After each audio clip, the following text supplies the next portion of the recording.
because it really showed kind of what the future of computing could be. What year about do you think that was? That was probably like 93 or so. Okay. I had borrowed a Mac, what was it, LC3, over the summer from my school. Cool. The teacher wasn't really allowed to do it, but I nagged her enough or whatever, and she let me do it. Were you allowed to take it, or did you just take it? No. Well, no, I got permission from her, but it took a lot of her saying no before she finally said yes. Mm-hmm. And of course, all I did with it all summer was basically just play SimCity 2000. But previous to that, my computer experience was just like Apple II kind of stuff. Yeah. So to go from that, basic kind of interface to, wow, like full GUI mouse, click on icons, that kind of stuff was just such this big leap forward. I don't think I'll ever forget that. So that's one piece of tech that stuck out with you and really kind of changed the way you thought about technology and maybe life, just how people would interact with technology going forward. It was so much easier to use than what had come previously. With the CLI kind of stuff, you need to have certain level of knowledge to use it. It's not necessarily like self-explanatory if you were to sit down in front of one of those the first time. Yeah.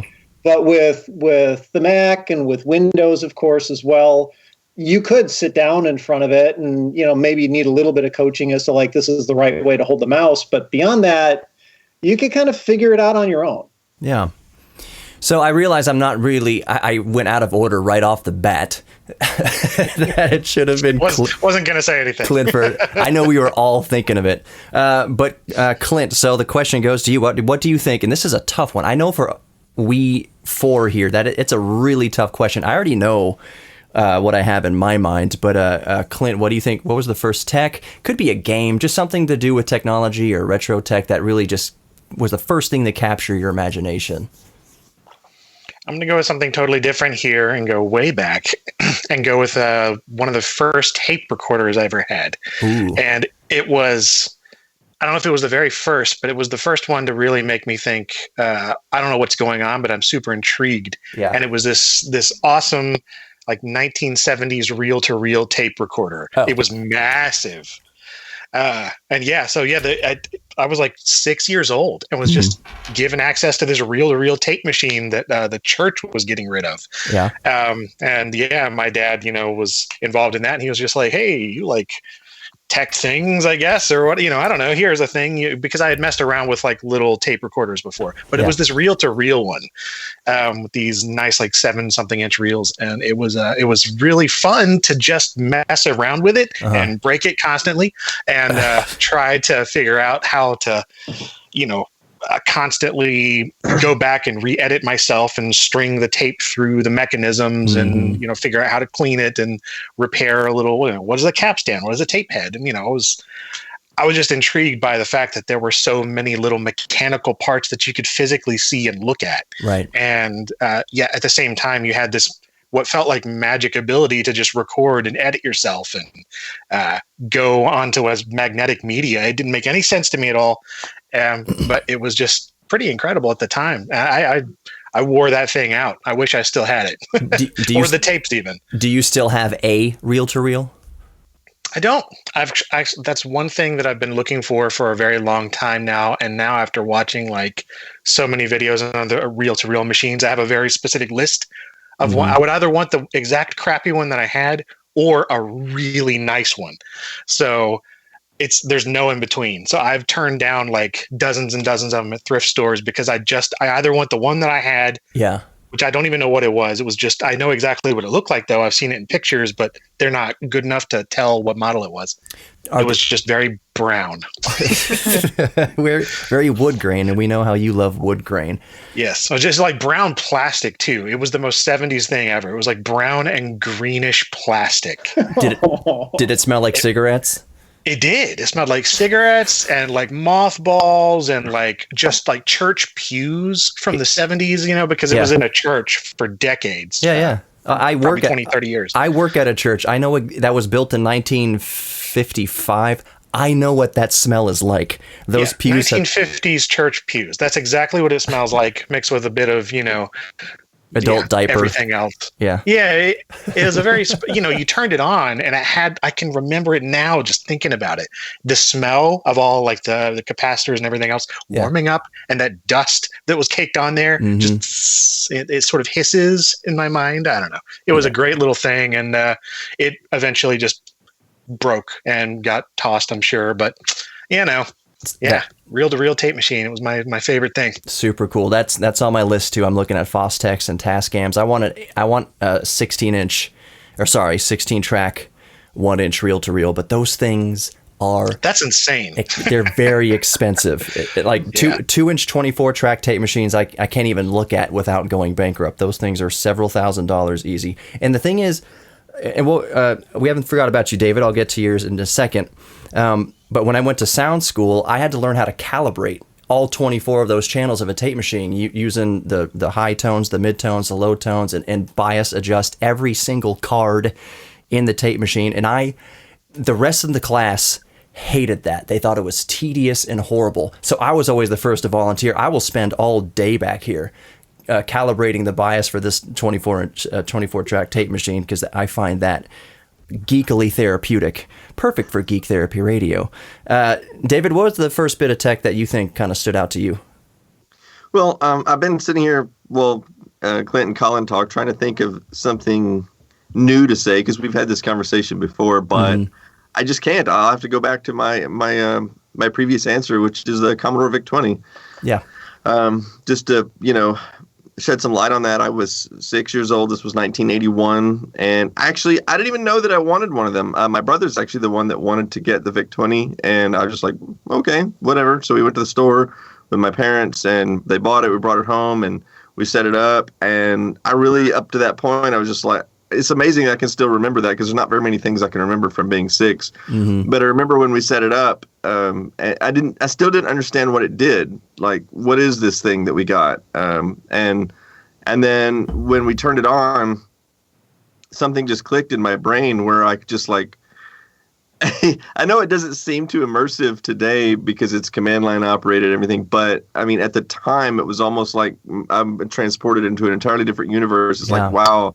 That screen is like my new universe. There's so many mysteries to solve as to how to make it do things, and this is my own world now, separated from the physical reality that I lived in. And I just sat day after day after day after day. When my brother wasn't using it, I was using it, and and I think that really primed my mind for the future of tech. Because after that, I was hooked on tech. I wanted all kinds of technology. And I think one thing that's interesting, and as you mentioned that, David, I do remember I asked a few months ago, retro tech memories. What's your favorite retro tech memory? I asked all three of you. Something that's sticking out in my mind is it's something that I didn't own, that I only came to own recently, as actually within this past week. Maybe you guys will know what this is. Back in that magical time, Colin, we just talked about this magical time of PDAs around the year 2000 and late 90s, before smartphones and everything. There was a piece of technology. Yes, Clint, I did use a reel-to-reel. My dad worked in radio station, and I was around reel-to-reels, and that captured my attention early on. But the first thing that I would go to Best Buy or Circuit City, RIP, Office Max, Office Depot, any place that sold PDAs, if my mom said, I need to go get some more printer paper, I'd say, I'll go with you. And I was, how old was I? I don't know, 13, 14 years old. But I would go just to look at a very specific model of palm top PC. It was the HP Jornada 680 with the extremely letterboxed, extremely wide, milky, ghosty, horrible LCD screen.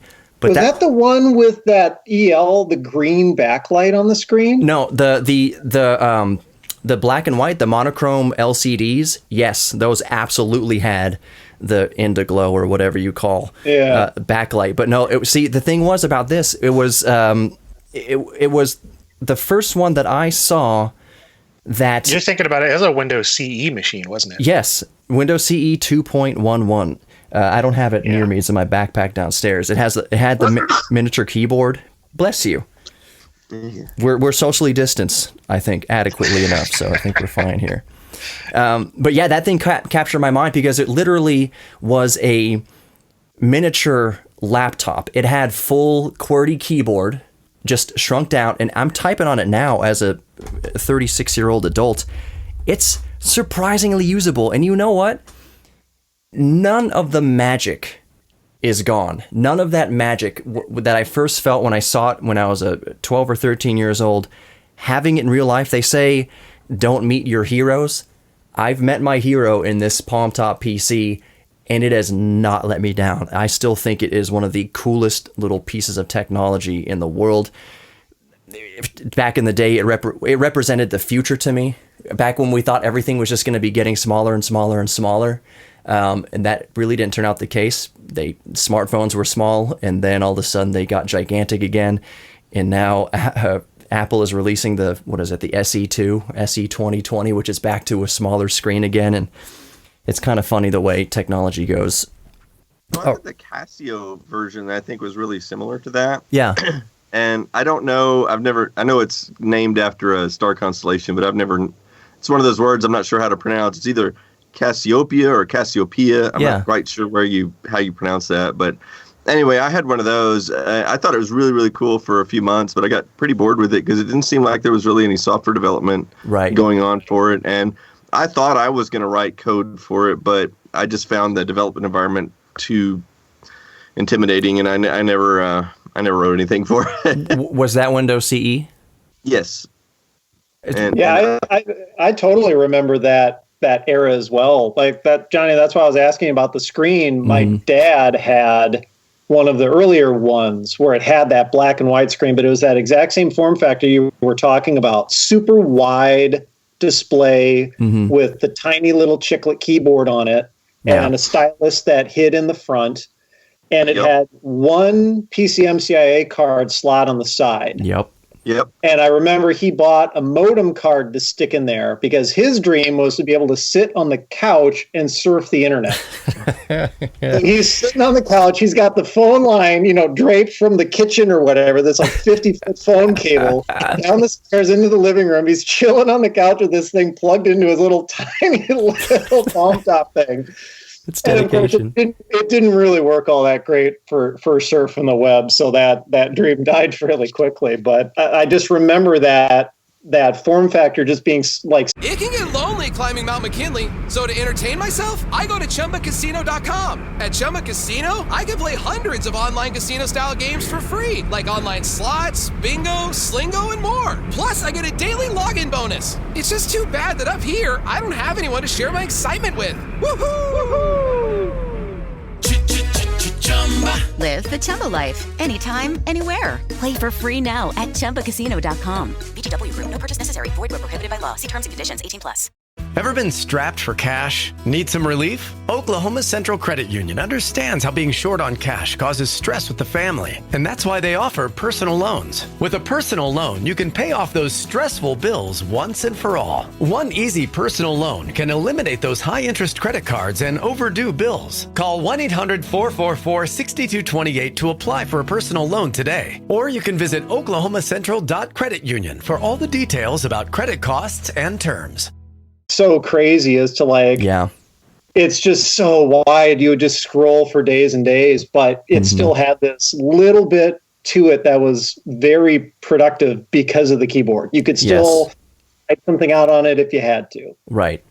Exactly. And that's what was so fascinating to me is I had Palm, I have the Philips Nino right here. It's also a Windows CE device, but it's a handheld portrait mode thing, and it's there's some old tech, some old PDAs that are arguably still relatively useful today, like that Jornada 680, because it has the keyboard and because it saves actual document files, because it has a compact flash slot so that you can take what you're working on and put it into a modern PC and continue to work on it. But there are PDAs like the portrait mode Ninos and other HP Jornadas that were just the really stripped down version of Windows CEs that basically had a notepad And there's no real easy way, even if you wanted to use it in modern day. Like if you were crazy enough to want to use it as a daily driver for anything, there's no way. And even Palms are getting difficult. Colin, you and I kind of talked about this. Yes, there is a way to get whatever information on your old PDAs onto your 2020 computer, but it usually requires a bridge device, like we were talking about. I want to kind of change the subject a little bit here, unless anyone else has anything to add to that conversation. Clint, you've been a little quiet. I was going to add something. I was just going to comment about how horrible the touch screens were on them, because that was before multi-touch. So it was the pressure sensitive touch screen that you could only click. You couldn't really easily drag or do anything on those screens, and you had to use the stylus. Yeah, it was horrible. So, and every time you replaced the batteries, you had to recalibrate the touch screen, and you would never calibrate it just right. So you'd always be a little bit off, and you'd have to remember that. Clint, any final thoughts on that? No, I pretty much agree there. I mean, I just covered that IBM WorkPad Palm PDA not too long ago, and that was a similar sort of experience, being like, wow, this was useful for about 3 years, wasn't it? And then after that, I mean, it moved on so quickly. It's like, why would you even bother? I mean, even writing things in, there's a tiny little window below the display where you could write in graffiti. And that was the only writing system on that for inputting text, unless you wanted to try the little pop-up keyboard with the millimetered letters. So no, there's just no reason at all to use that, except just out of sheer craziness and curiosity, because even getting things on there, finding the original Palm files, all of those PRC files for the programs and apps and things. Good luck finding those. And when I did find them, they were always for later ones or ones before it or something else. It's like, it wasn't for this resolution. It was for the monochrome one, or no. There's so many little variables, and it seriously is this tiny little point in time, just a couple of years where it was relevant, and nobody cared before or after. It's what it represented. It's the future that it represented. And I vividly remember in middle school and high school being made fun of for having my Star Trek tricorder. No one understood why I was carrying around this device. Only business professionals had it. I was such a geek for having it. And I said, mark my words, within the next 10 years, you're going to be an outcast if you don't have one of these things. This is where phones are going. This is where internet's going. This is where it's all going, into your hand right here. So just so you know, when we're seniors, or when we're in college and you're sitting there with your smartphone or whatever, BlackBerry, I'm gonna point back to 8th grade, where you called me a dork for having this thing, and now you'd be a dork not to have this thing. Okay, so the next question that kind of popped in the top of my head, I know all 4 of us are extremely, almost concerningly interested in vintage technology, which is not a bad thing, but it's just we're an odd group here in the best way possible.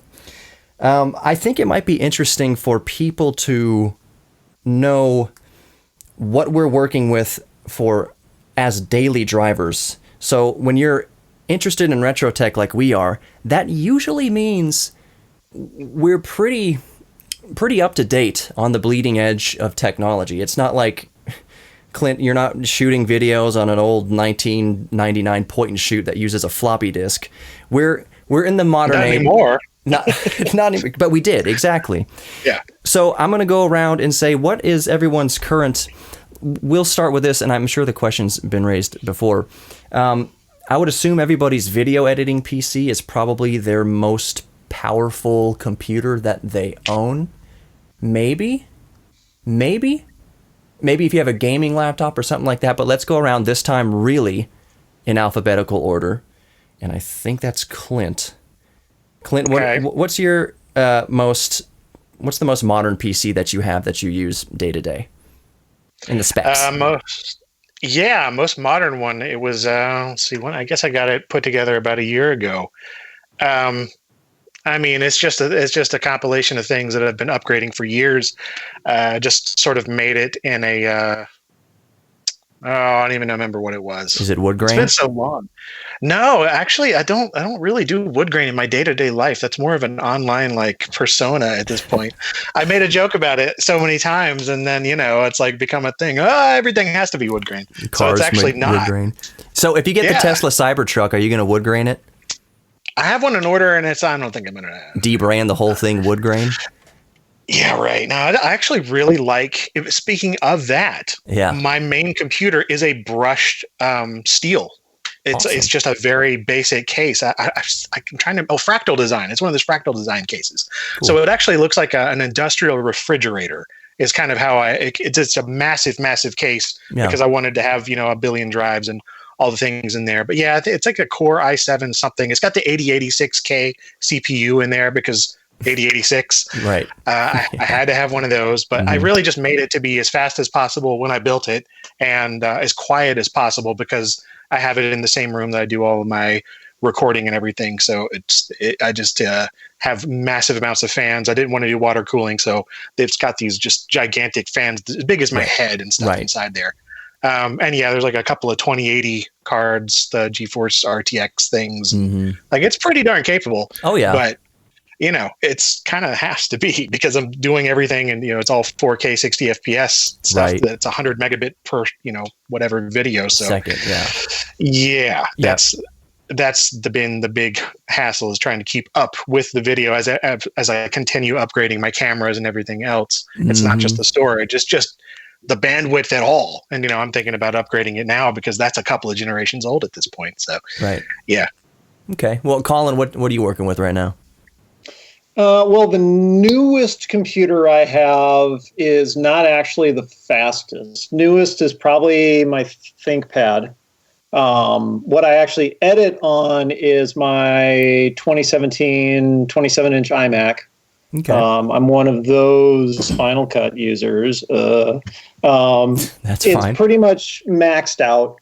So it's the i7 7700K. I bumped it up to 32 gigs of RAM.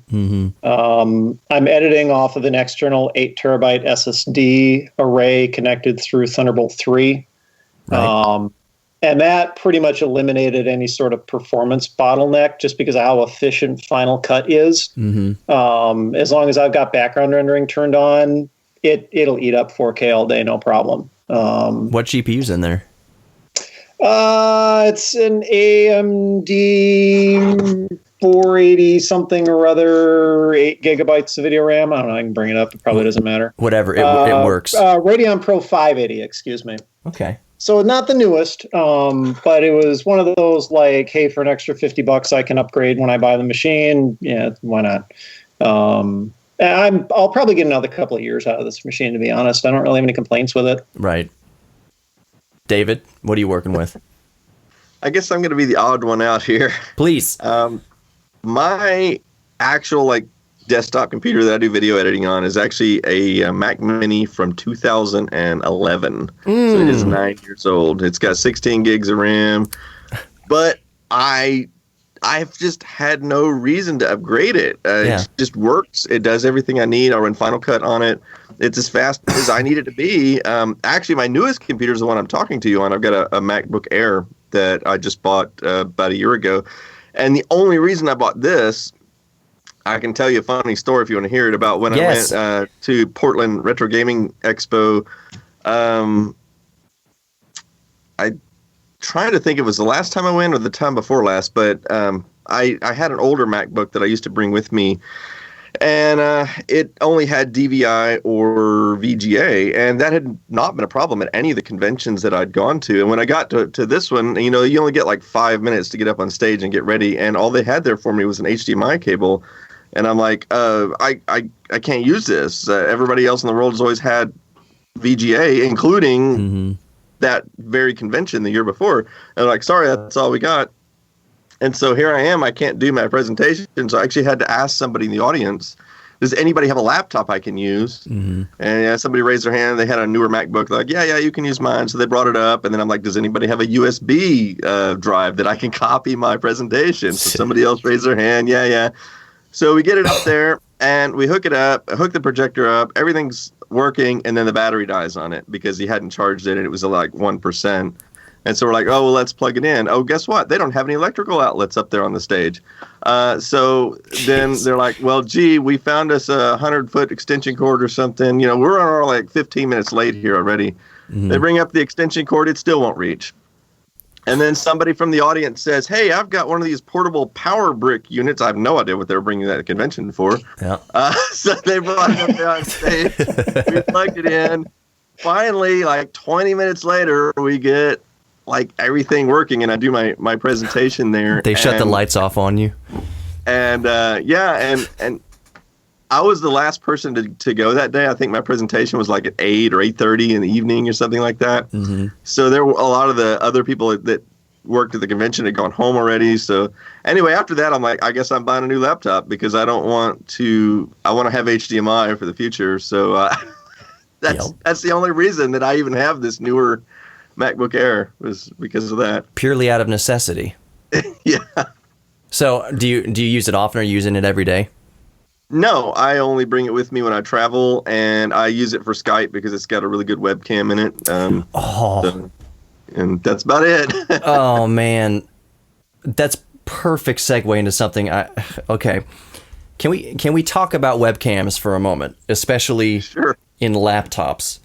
This has been I don't know why I'm so passionately angry that webcams in laptops still suck for the most part. Now they all suck, but the best webcam I own is it's built into the Microsoft Surface. Like Colin, you did a video recently on on a used Surface, and used Surfaces are great. I don't know if I can recommend new Surfaces, but once they go used and they're deeply discounted, they become just wonderful God tier type machines.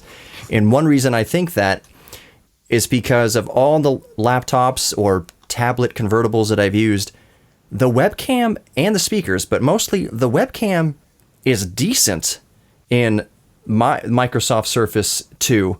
And the question is, with how great cell phone cameras are, smartphone cameras are, 4K 60 frames a second, 4K 120, up to even 8K ridiculousness, just sheer nonsense 8K with the tiny little sensors. Seems silly to me. But the point is, webcams and smartphones can see like the footprints Neil Armstrong left on the moon, yet the webcams built into $3,000 gaming laptops are sheer potato, just horrible potato. Now, I've heard the argument made over what is Tech Linked? Is it Tech or Linus Tech Tips? But he has another channel where it's like Tech Quickie or something. Tech Quickie, yes, Tech Quickie, and he addressed, or whoever the host was, addressed why aren't webcams good enough in laptop cameras, and he said it's because they use the USB bus for the webcam, which I can understand that. I mean, that makes sense to me, but at the same time, that's still no excuse. You can still get the Logitech whatever I'm using for the Skype webcam is still miles better. This came out like 7 years ago, miles better than what's in my $2,000 gaming laptop. Way ahead. So why can't we, and this is kind of rhetorical, maybe I'm only speaking for myself, but is anybody else bothered that, especially for content creators who might want a decent camera in their video editing laptop, that you'd have a video editing laptop with a potato camera? Why don't you think we have better cameras in laptops? And I'll start with Clint again, alphabetical, if you have anything to weigh in on this. I'll be honest, today is the first time I've used a webcam in about half a decade. So I literally installed Skype for the first time since 2015 today. I feel honored. Yeah, I have no input at all. Like I've never used a webcam for any kind of creation at all. So I'm just on my MacBook Pro here, and it's fine for me for right now. But this is probably the first time I've ever used it. So here's a question for a fresh mind to this. Would you find a high quality 4K webcam. I mean, that's as good as the one in your iPhone, good as the one in your Samsung Galaxy, whatever. It can get lonely climbing Mount McKinley, so to entertain myself, I go to ChumbaCasino.com. At Chumba Casino, I can play hundreds of online casino-style games for free, like online slots, bingo, Slingo, and more. Plus, I get a daily login bonus. It's just too bad that up here, I don't have anyone to share my excitement with. Woohoo! Live the Chumba life. Anytime, anywhere. Play for free now at ChumbaCasino.com. VGW Group. No purchase necessary. Void where prohibited by law. See terms and conditions. 18+. Need an oil change? Short on time? I'm Austin. Here at Valvoline Instant Oil Change, we value your time. Drive into one of our convenient locations today. Stay in the comfort of your car while our friendly technicians make it easy for you to get a quality Valvoline oil change and 18-point maintenance check in about 15 minutes. No appointment needed. Quality oil change? Yes. Stuck in a waiting room? Never. Valvoline Instant Oil Change? Always quick but never rushed. Get money-saving coupons at VIOC.com. Would you find that useful for filming in a pinch, like at a coffee shop, maybe if it's good enough to get something quick, or maybe do a shoot somewhere? Would you find that useful at all? No, I think the angle is horrible. Even right now, yeah. I can't stand it. I think it's awful. On top of the screen, on the bottom of the screen, doesn't matter. I don't like that. I've never liked that, so I've just never used them. And even when you have a little detachable one, yeah, like I used to have one of those Logitech 1080p ones like a decade ago, and even that, it was just like, whatever. I would just rather set up a tripod and, like a little jellyfish mount with my phone. I've done that in many, many, many videos. Yeah. And that makes total sense to me. But a webcam on here, like it's sort of a last resort for the sake of convenience for exactly this type of thing. And honestly, every other meeting I've had over the past month or two, or however long this has been going on, has been on my phone. This is the first time I've done this because I wanted the audio of the headset. I don't know. I don't really. It doesn't matter to me one way or another. I didn't even think about the webcam when I bought this MacBook. So I may be alone in this. Colin, do you have anything to add to that?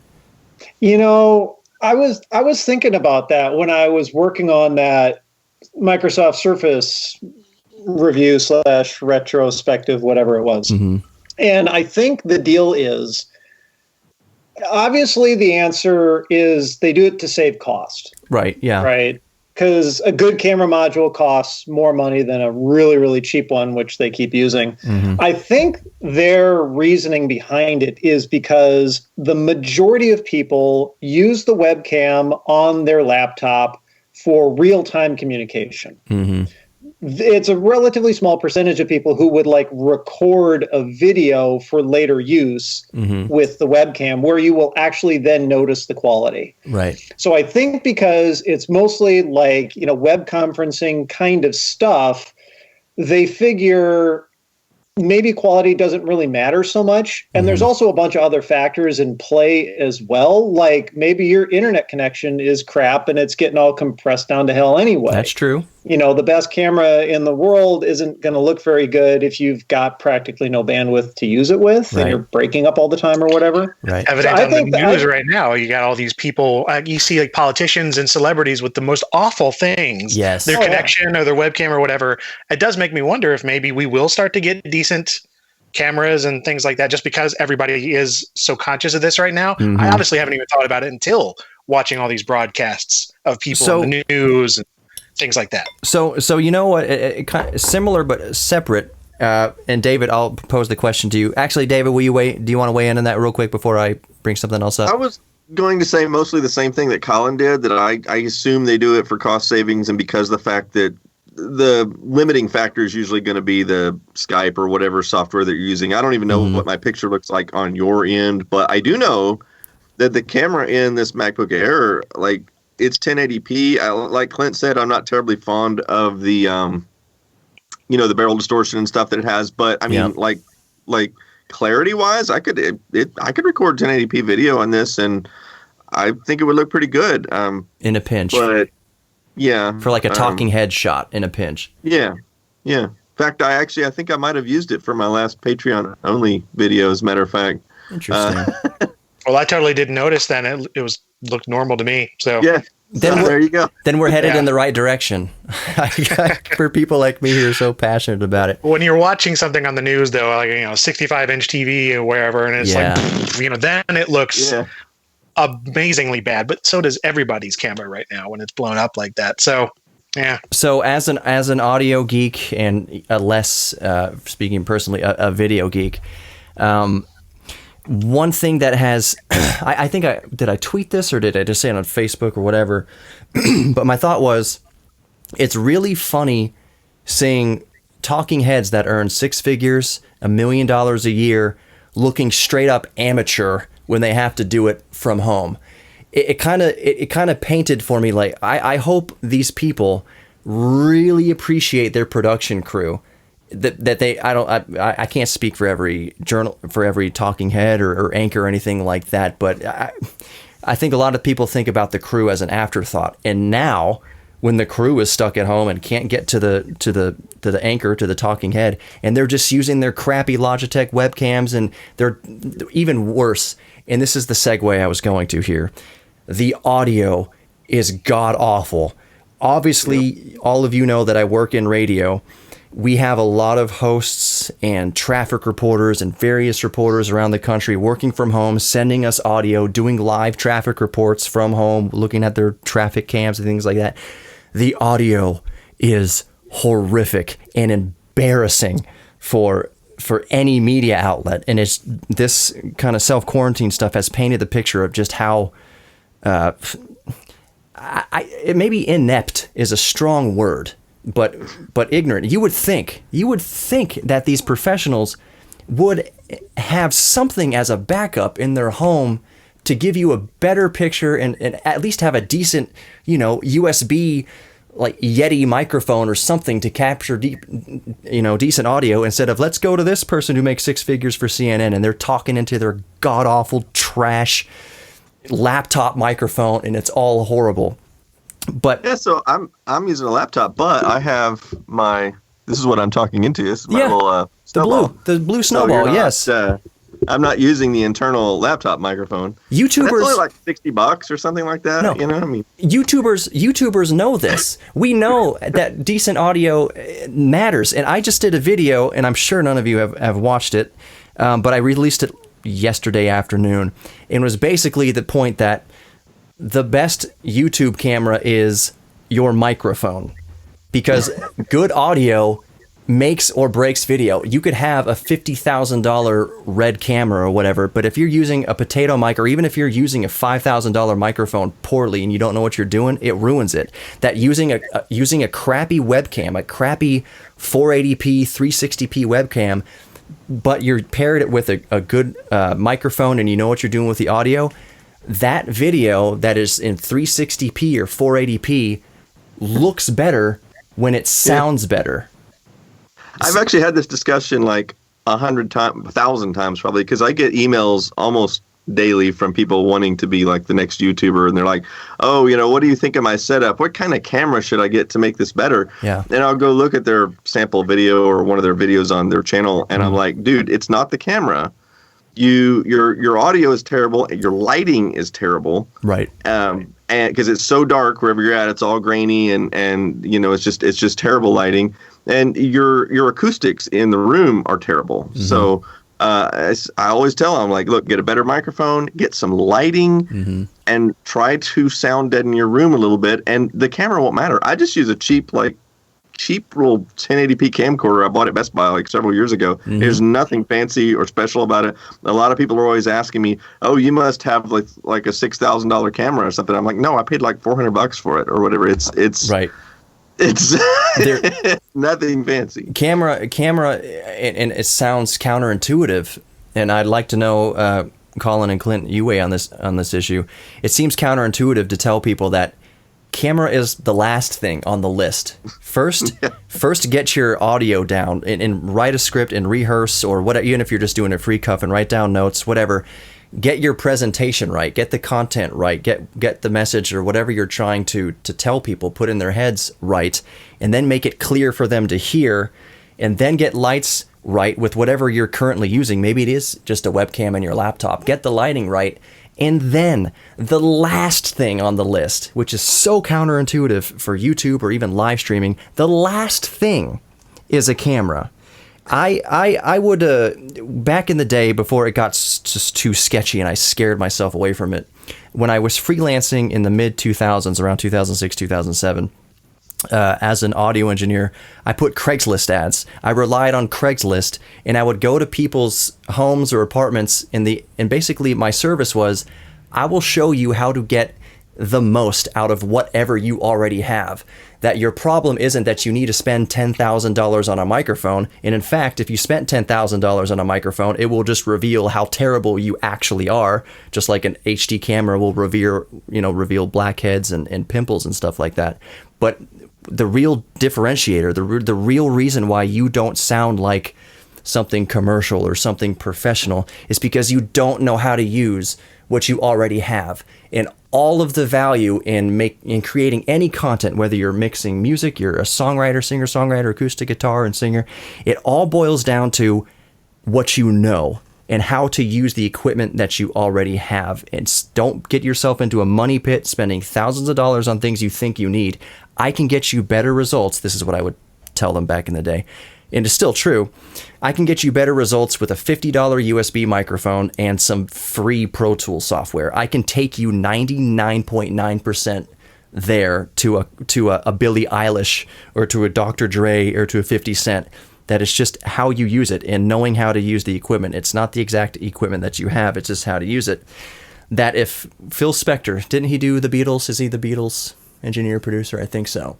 Anyways, if Can't Buy Me Love came out on a micro cassette, it would still be a hit song because the song was great and the artist was great. Versus an amateur in $1 million studio having no idea what they're doing, it would just still be terrible. It would just be high definition terrible. Yeah.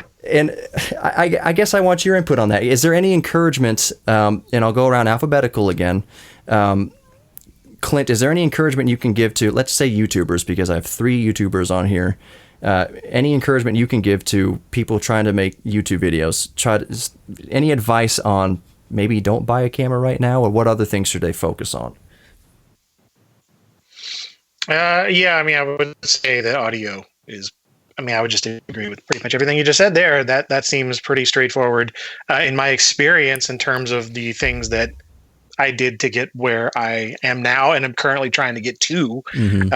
Audio, it really starts there. I'm constantly tweaking that.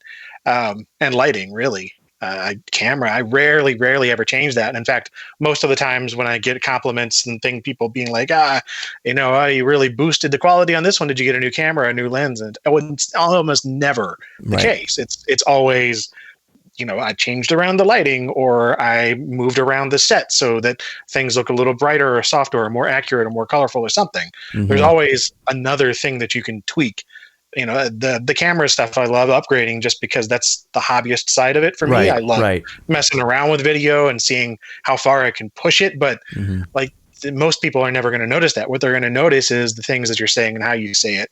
Right. And I mean, for me, I was filming on a VHS camera for like 2 or 3 years. Exactly. So, people started watching with that. And I'm sure YouTube was a little different time back then, but it still, whatever I was saying or presenting, took off in some form that it could back then. And nothing quality wise was great, but I did the best with what I had. And, I know it's very, very discouraging to a lot of people. Like, for instance, my brother right now is trying to get into YouTubing, and he's like this close to going down the rabbit hole of like, I got to buy this, and this, a microphone, a camera, a better tripod, better lights, soundproofing. I'm like, nope.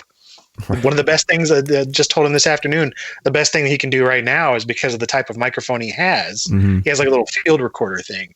And I'm like, he was worrying about like getting pops and other room things. And I'm like, get some blankets, do this, put the angle down here, move it away and across. You're putting it right in front of your face. You're going to get the plosions and, it's a little things like that. The technique is really what makes a lot of difference. Exactly. And I would say, nail your technique with what you got.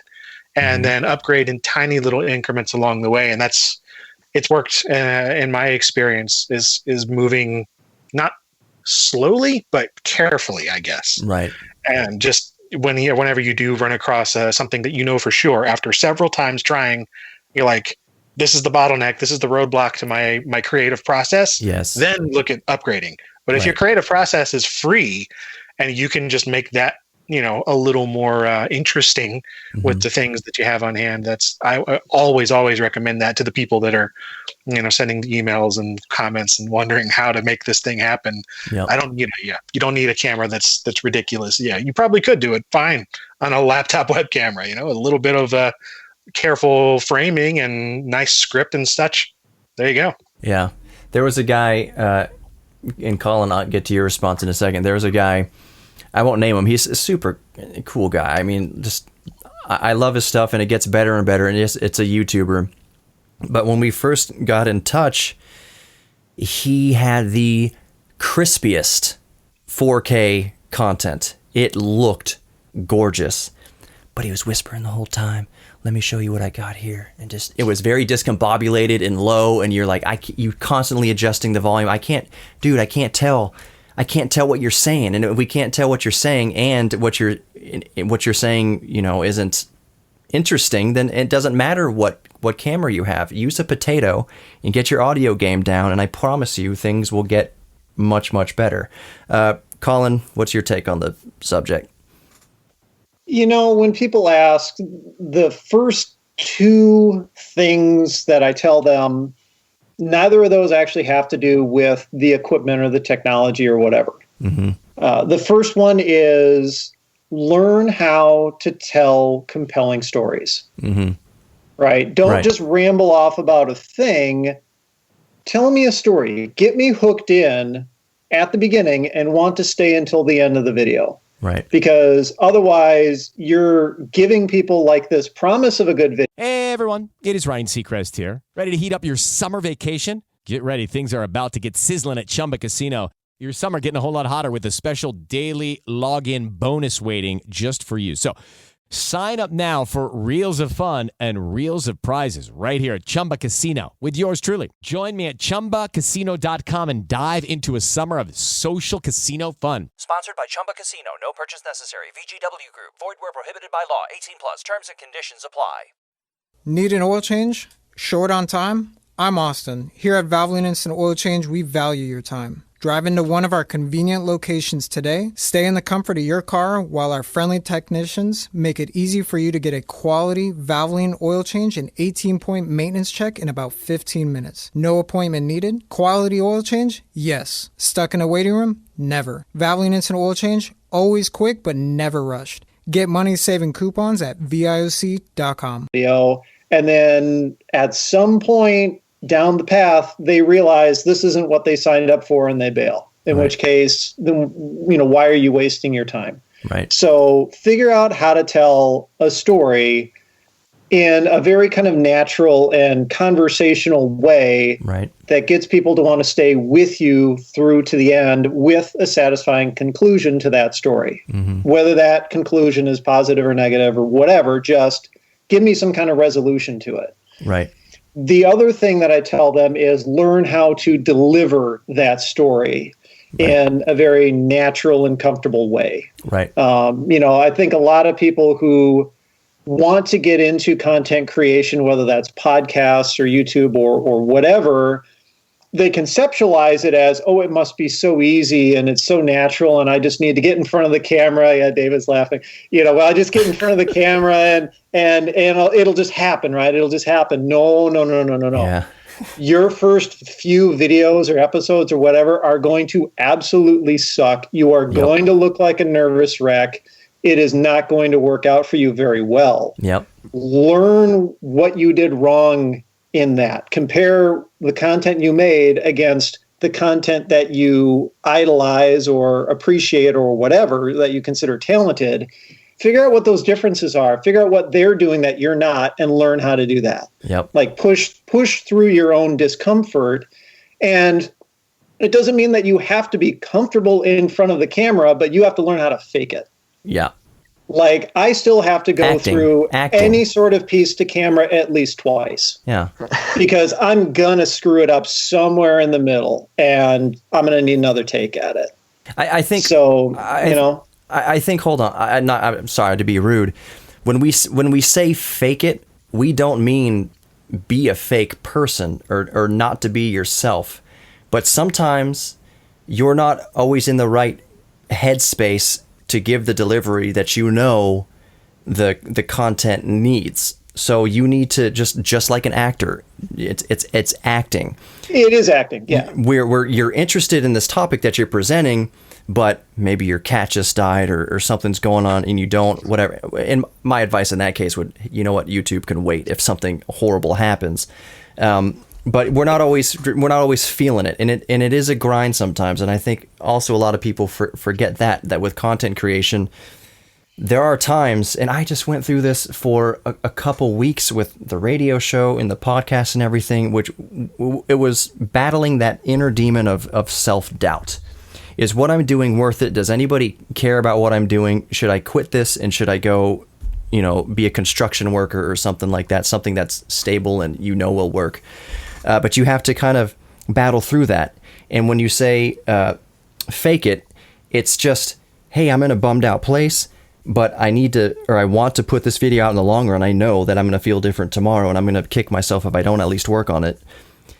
Fake the delivery. It's real content and it's really from the heart and it's really something you're interested in. But you kind of have to, like we said, you have to act. And not even a method actor. You just have to act and give the line, give the speech, and try to keep it interesting. If it's not interesting to you anymore, then it's not going to be interesting to somebody listening to it or somebody watching it, and they'll be able to tell. So practice the delivery, practice faking it, practice acting on it, and you'll get the desired response, or you won't get the desired response. And that's a whole can of worms that maybe we won't get into. Don't pay too much attention to, in this day and age, everything can be upvoted or downvoted, except for Facebook. I think, not to get on too much of a tangent here, and actually this is a good question to go around, because I think, David, we got your take on this, right? As far as advice to... Part of it, I wanted to throw one more thing out there. Yeah, go for it, yes. And feel free to interrupt anytime, any of you. So, me at least. Because I do get asked so often about, hey, check out my videos. Will you just give me a shout out on your channel? Because then I'll have 1 million subscribers too, because, I'm going to make videos just like yours. And I get that so often. And so I go look at their video, and the number one reply that I've really learned to give this last couple of years, just everything that Colin said was absolutely true. But I think the simplest reply I've learned to give people is time. Mm-hmm. How long did you spend on that video? It was a 5-minute video. It looks like you spent about 5 minutes making it. Right. And so I let them know that, hey, you know what? My videos on average take 40 to 60 hours to make one 15-minute video. Mm-hmm. And I let them know. I said, you know what? Sometimes I spend 4 or 5 days on some of my longer videos just writing the script before I even do anything else. Right. And so, if you're not spending that kind of time on the videos, don't expect it to be successful. And so that's my number one piece of advice to those people. Unless you're... that's totally true, yeah. Unless you're like filming somebody falling off of a porta potty or something like that. Sure. those kind of fluke things. But I remember I sent you a video last year or something, David. I was like, oh, you were busy with something. I was like, I got this Commodore 64, and you were very diplomatic about it. You're just like, it's not in the kind of vein or the style of... I was thinking about that just earlier, but I didn't want to say anything about it. It's completely fine. It's still one of my personal favorites, but I completely understand. I mean, I'm in this business. I know how it all works. It can't hurt to ask, but I totally understand. It was kind of more of an artsy... I did drone shots of the DeLorean and stuff like that, driving around, 80s car, 80s computer, blah, blah, blah. But you're right. It's not in the vein of 8-Bit Guy.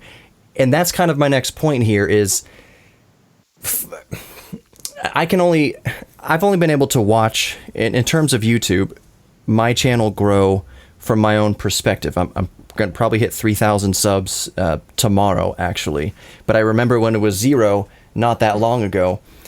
And the whole point, the common thread is you're going to find your brand, and you have to stay, and only the individual can answer this for themselves and find it for themselves.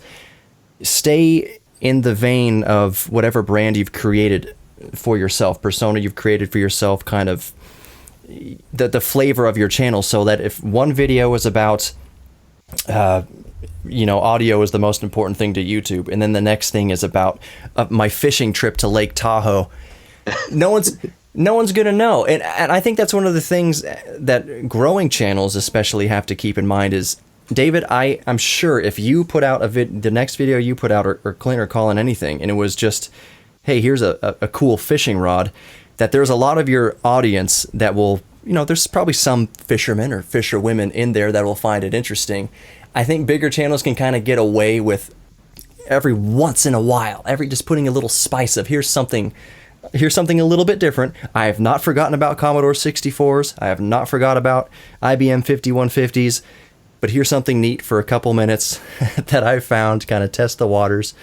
I do that about once or twice a year. I try to put something a little different out, like on electric cars or something like that, and I get pushed back on it sometimes, but I'm like, yeah, it's just the one video. Next week it'll be the normal stuff again. So. Right. And I know all four of us know Techmoan over there in the UK. I don't think what a lot of even his subscribers realize is that when he puts out that cool reel-to-reel video, he's put out 5 or 6, reviews of dash cams and other little cameras and stuff, that the meat and potatoes of his channel is actually that kind of the consumer reviews of, well, mostly of dash cams. Well, it's not anymore. It used to be. That's how he started. Right. But yeah, he doesn't really hardly do those anymore. So he's pivoted to more just the... He's pretty much the obscure audio format guy now. Yeah. That's, at least for the last year or two, that's been his real interest. He still occasionally will do something camera related, but that's now kind of the oddity. Right. Yep. And so... But I don't know, John. I think I know where you're going with that, Johnny. Mm-hmm. I would say you have to be, I wouldn't say you have to be true to your brand. I would say you need to find and be true to your voice. Mm-hmm. Right? The way that you deliver, the way you write your scripts, I think, would get more latitude within certain reason covering different topics, as long as they're at least somewhat related to each other. True. Than you would if one week you're doing, a nice, well-researched, well-paced, well-presented piece to camera, and then the next week it's running around with a selfie stick. Hey guys, let's go do some crazy stuff. Like parkour. Yeah, that's too big of a shock, I think, for a lot of audiences. I think, though, once you get an invested audience, and I've been told this numerous times, that they become interested in you as a person. Right. And so occasionally you can throw that personal story in there. Like, for example, when Clint did the video on going to E3, to be honest, that's something I actually don't care anything about and would never want to go there. But because it was him, I enjoyed watching just to see what Clint did when he went and traveled and did something, just like a lot of people found, or at least I think they found my video of me going to Germany that I did interesting, just because they like watching what I do. No,